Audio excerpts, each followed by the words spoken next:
is Dana Garrett. I'm one of the teachers here at Central Hardin High School.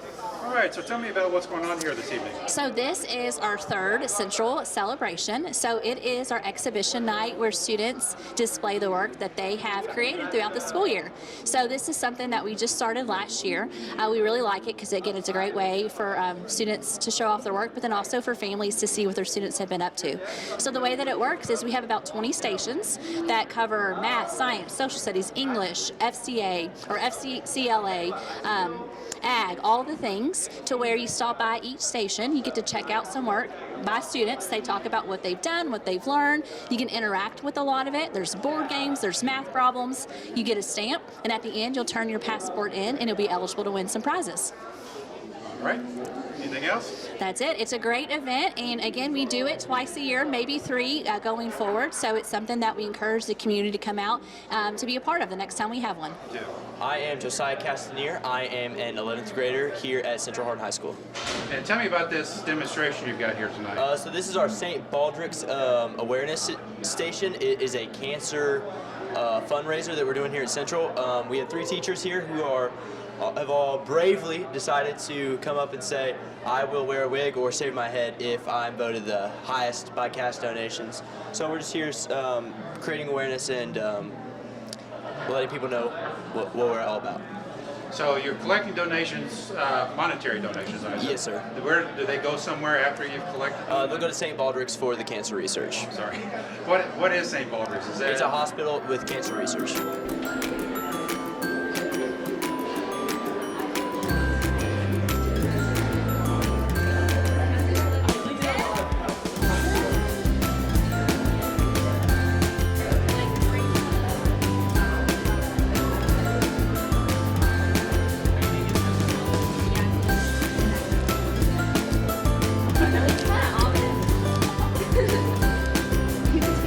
My name is Kodiak Villegas Hinton, and we are having our design club display over here.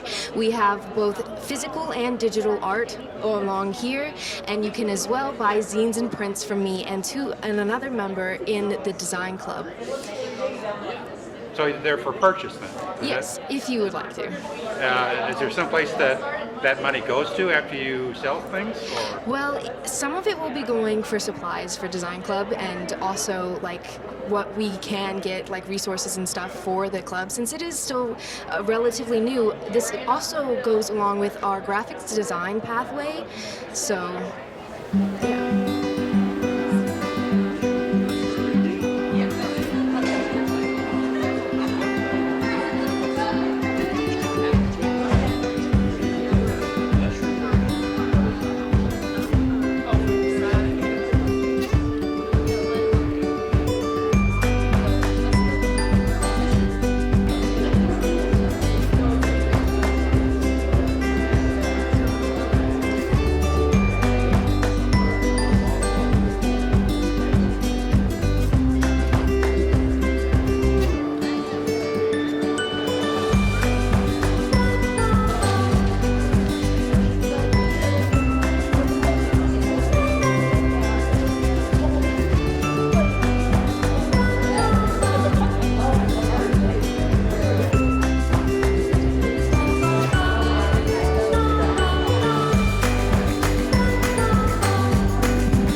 Stack.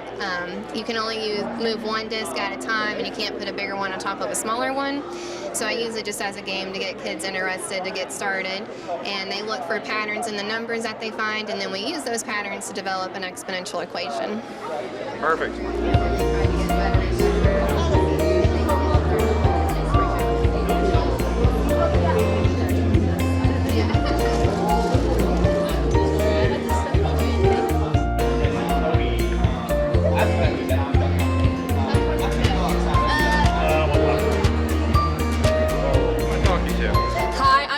McNeely in 12th grade. And I'm Sam Nelson, also in 12th grade. And this is a calculus table. So what we've been learning in class is about integrals, specifically with cross sections. So before we were learning about how to find the area of a 2D shape, but now we learn how to find an area of 3D shapes. So Sam is right now creating a semicircle. It's a semicircle. And this will be included on this graph. And by the end, there will be all these semicircles to create one 3D area shape. Over there are the actual formulas that we use in class to find the area.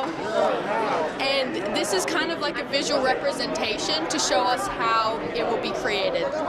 You see like the area of the...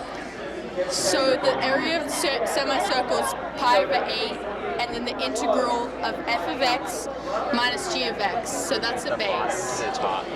I mean the top to the bottom. And then we square it. And yeah, that's it. Well, it's from point A to B.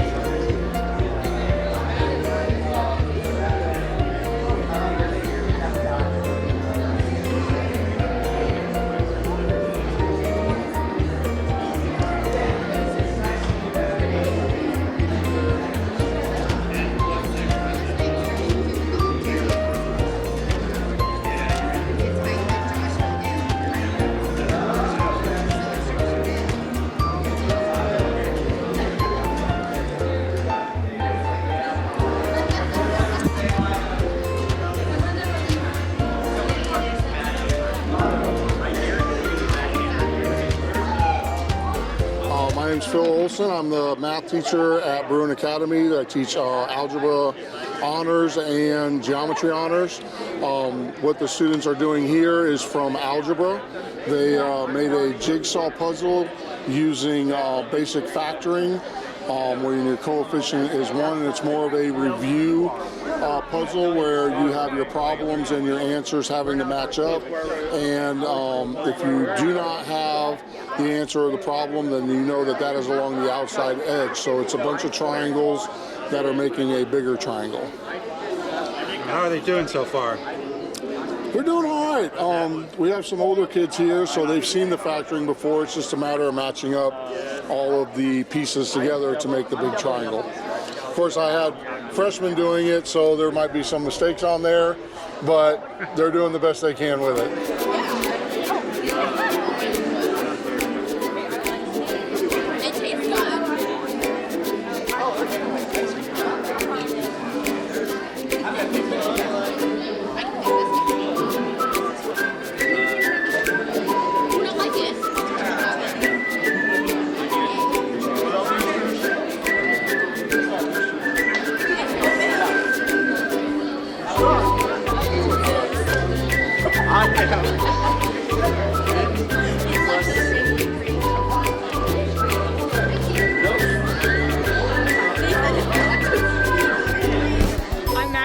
And I'm a sophomore.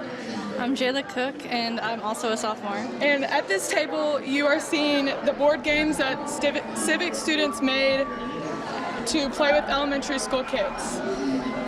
These are mainly about the Constitution and, of course, civics, as this is a civics class. It's about the government. It's about... In like the Declaration of Independence, and we learn about we also learn how to economic stuff too, all that type of stuff. Yeah. And the Constitution. Yeah, these are all Constitution based. Like the president. Like the presidents and the Bill of Rights and all that stuff. Do you have any? I'm Paul Gray. I'm here with Central Celebrates tonight. We're celebrating student achievement and what our students have been accomplishing here at Central Hardin. We've got a lot of great exhibits here tonight. I'm here with our reading program. I'm an English teacher here at Central Hardin, and we were able with HCEC-TV to shoot a video where we were getting information through interviews with our students and other faculty about how impactful our reading program has been. Every day in our English classes, our students are reading, and it's student choice, books where they get to choose themselves. And it's been super impactful in that students are reading more, students are enjoying reading more, and their test scores are increasing. So we're actually helping to grow their skills as a reader. And this was all kind of based around a book, right? A book titled 180 Days, is that? So 180 Days by Penny Kittle was a book that our English department studied 5 years ago that encouraged us to consider the idea that, hey, if you're not reading and writing regularly in your English classes, you're kind of missing the main things. And so we want to keep the main idea in front of our kids regularly, and part of that was this reading program we wanted to establish so that our kids are reading every day. That's all I need. This is Joni Olson. I am an English 1 teacher at Central Hardin, Bruin Academy, and this is kind of the stuff that we have that we brought. We have our novel projects that our kids did, which ties into the 180 Days of Reading. This is kind of a culminating project that they did on a book they chose to read about. And so they were really creative with it. We have different things that they did, like letters and newspaper articles and pictures, and they did an awesome job with that. And then up here, we're reading the novel Night, which is a memoir by Elie Wiesel, and it's on the Holocaust and his experiences in the Holocaust. So up here, we did stations with the bystander effect, and the kids worked in small groups to read about different aspects of the bystander effect and how the bystander effect was seen in the Holocaust. And these were the questions that the students generated, questions they had after reading about the bystander effect and the different stations. So these were student-generated questions, and they did a wonderful job. And we were able to talk about those in class and expand upon them and kind of share out our feelings. So that's what we have here, and we're excited to be here.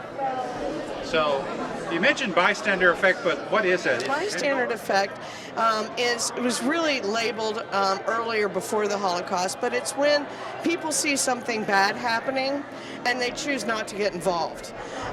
Whether it's out of fear, whether it's out of just apathy, whatever it is, they choose not to get involved. So with our bystander effect, we looked at, first of all, defined that bystander effect, and then we looked at how the bystander effect related to the Holocaust, whereas the Germans and the Poles knew that there were things going on within the with concentration camps and different medical experiments, especially in one castle. And we looked at why did they choose not to say anything?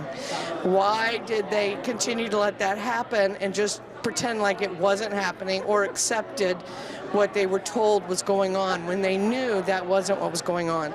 The goal of this was so that we can prevent another Holocaust from happening. And the students really went in and looked at, asking the questions of why did they choose to do this. And another question that came out of this in the bystander effect, if it's one person that's down and no one stops to help, it is hard for one person to stop. But once that first person stops, then other people will stop to help. So we also looked at that. If one person had come up in the situation with the castle, would more have been done, but no one came up. So that's why we did the bystander effect, and it also relates to the bullying posters that were done over here in another class. So we're kind of tying it all together and with our memoir night.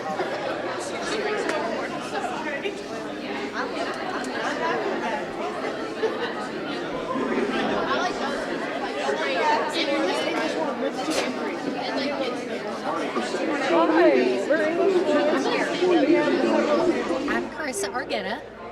And I'm Bill Newsom.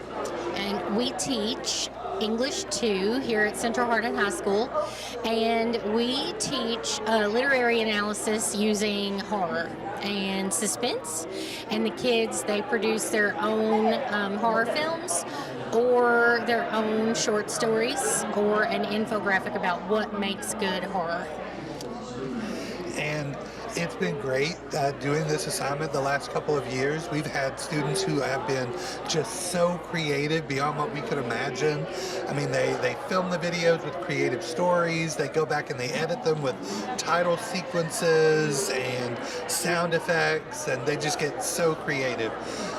So that's one of the great things I love about teaching sophomore English and this assignment is we get to see the students have a little bit of fun and show creativity while they show us they understand the elements of suspense.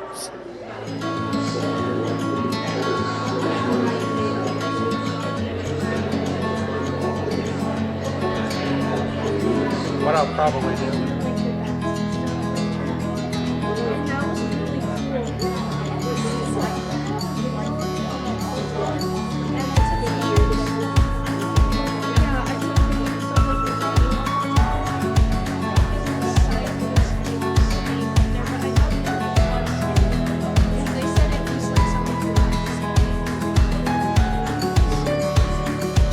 Hi, my name is Ayana Barrett. I'm in 11th grade, and we did a project over coyotes in environmental science about what would happen if we completely wiped off coyotes from the face of Earth. So one of the things we found out is that animals like rabbits and deer and raccoons, those animals would overpopulate, and we would have a problem with car collisions and not having any grass or stuff like that, which is why there's like a dirt grassland on our thing. And they're also scavengers, so they eat dead animals on the side of the road and stuff. They also eat fruits and seeds, so I thought that was really cool that they don't eat just meat. And that was pretty much our whole project. So coyotes aren't endangered though, are they, or are they? No, I don't think so. No. And can you find them around here in Kentucky? Yes, you can. So they're predators though, I mean, or they're scavengers or whatever you want to call them, and so they do hunt rabbits and stuff like that? Yes, they do, yeah. I'm Bruce Mowen, 11th grade. I'm in English 3 policy, and we're writing an email to the community about problems that we're facing. And like I did about the store. Many people did a lot places in Hardin County. So what are all these emails that I'm seeing here? What are the subjects of all these emails? A lot of them are about the store, businessmen, health, and many other stuff. And what did you say yours was? Mine was about the store, helping the students' health.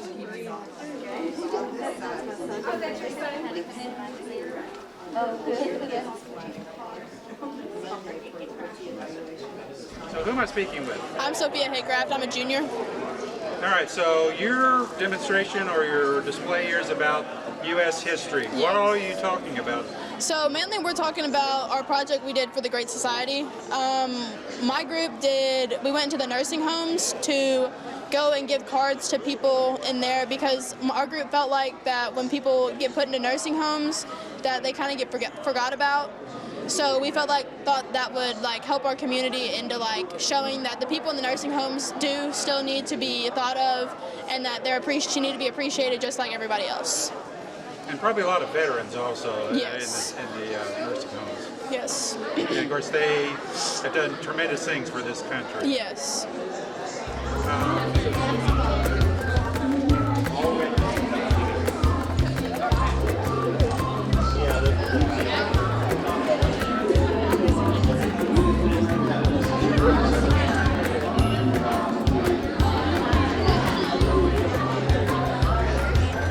Alright, coaches, players, best of luck.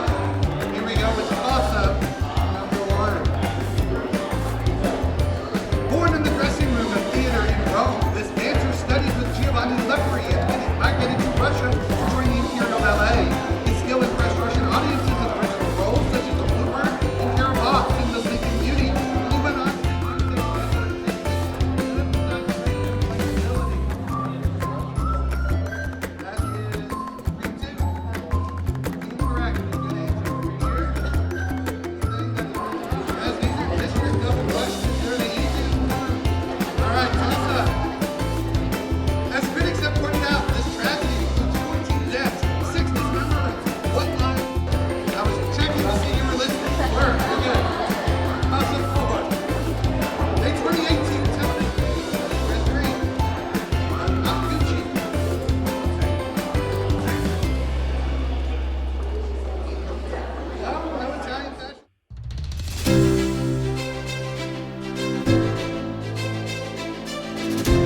Thank you.